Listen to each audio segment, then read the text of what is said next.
runway 776. Okay, once again, let's verify normal end of run cutoff. End of run cutoff, that's affirmative. Thank you very much. All people following procedure, go to page 26, end of day securing, analog recorders off. Counting down. 5, 4, 3, 2, 1, 0. Counting up. Start initiation. Thrust build up. Maintain normal. Plus 10.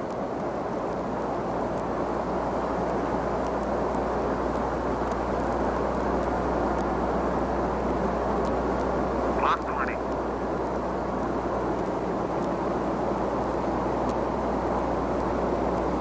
Plus 170.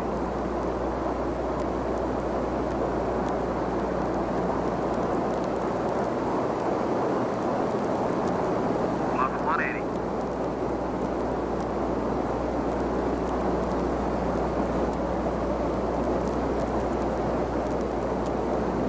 We have a shutdown, CAS engine commanded to full duration test.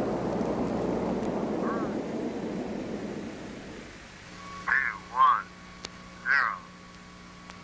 Start initiation. Thrust build up. Fire stage normal. 10 seconds.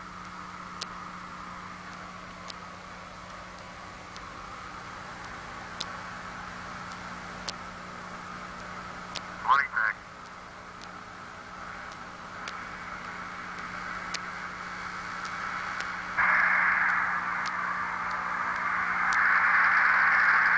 180 seconds.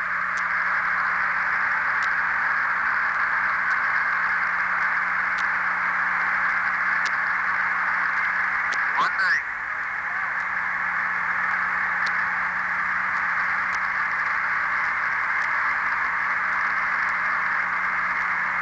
200. Cut off full duration test.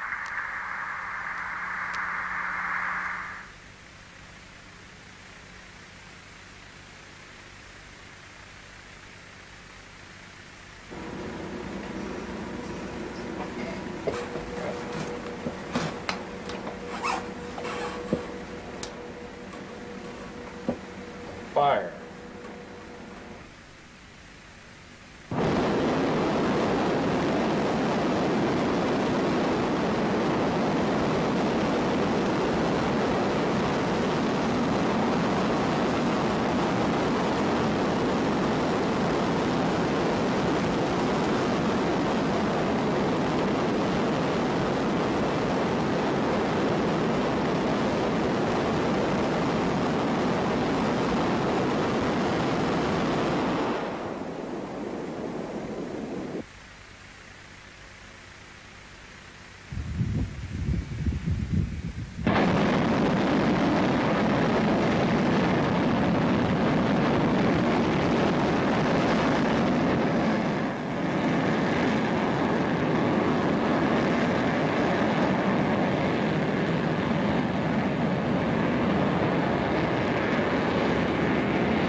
That activity, then we finished up, and it was the end of the EVAs.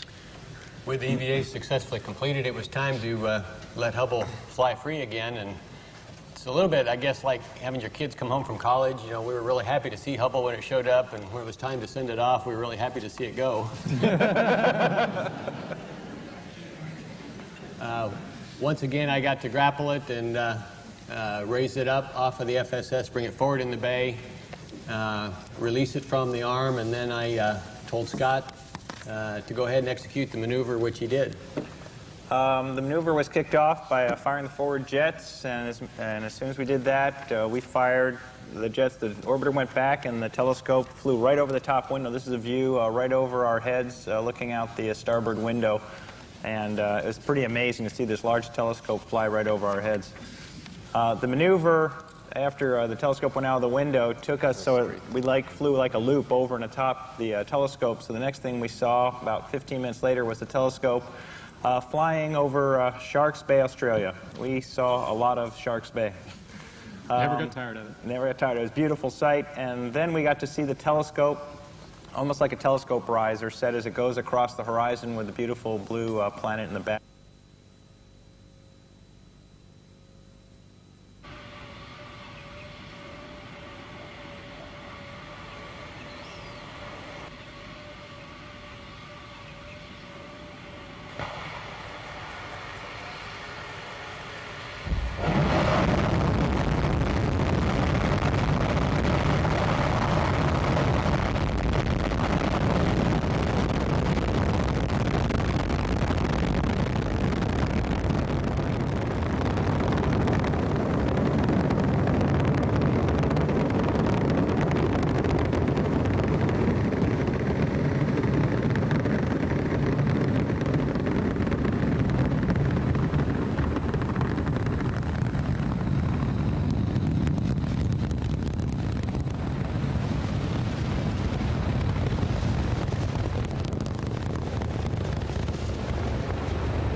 By for the handoff to Columbia's onboard computers. The handoff has occurred. Start.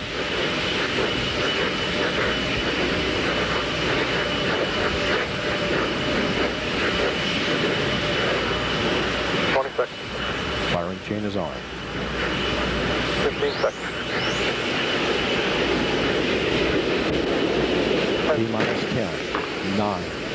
8, 7, 6, 5, 4, 3, 2, 1, and liftoff of Space Shuttle Columbia to broaden our view of the universe through the Hubble Space Telescope. Houston now controlling the flight of Columbia, the Pioneer shuttle headed for the Hubble Space Telescope. Roll program. Roger, roll, Columbia.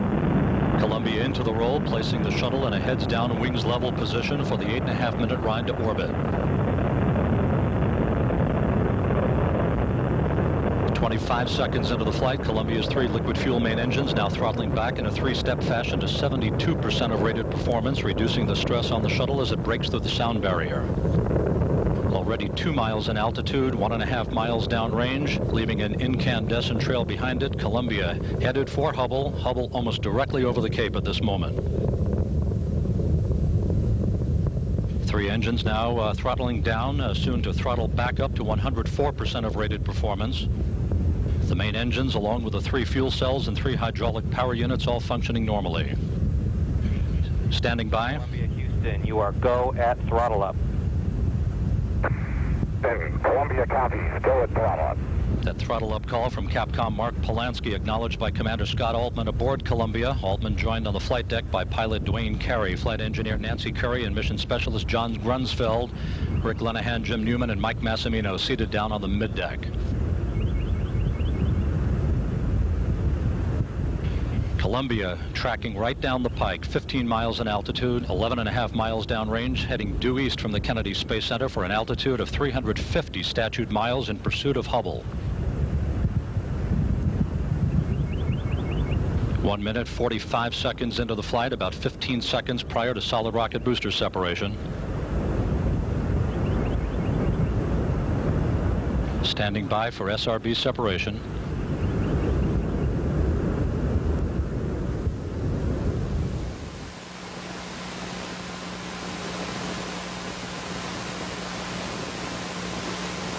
Booster officer confirms a good SRB separation. Guidance now converging. Columbia's onboard computers commanding the main engine nozzles to gently swivel. Columbia, Houston, 2-engine bend. Houston, we copy, 2-engine bend.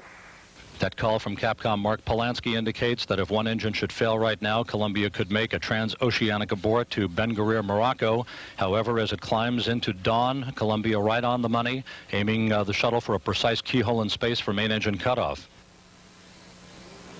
Columbia traveling 3,400 miles per hour, 42 miles in altitude, 61 miles downrange from the Cape. Now flying on the singular power of its 3 liquid fuel main engines, Columbia and its engines draining 1/2 ton of fuel per second from the shuttle's large external fuel tank.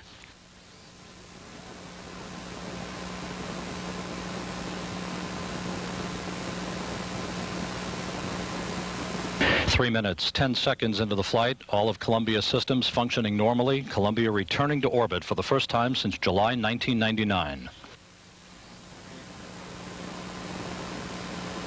Now 52 miles in altitude, 100 miles downrange from the Cape. Columbia, all of its systems continuing to function normally.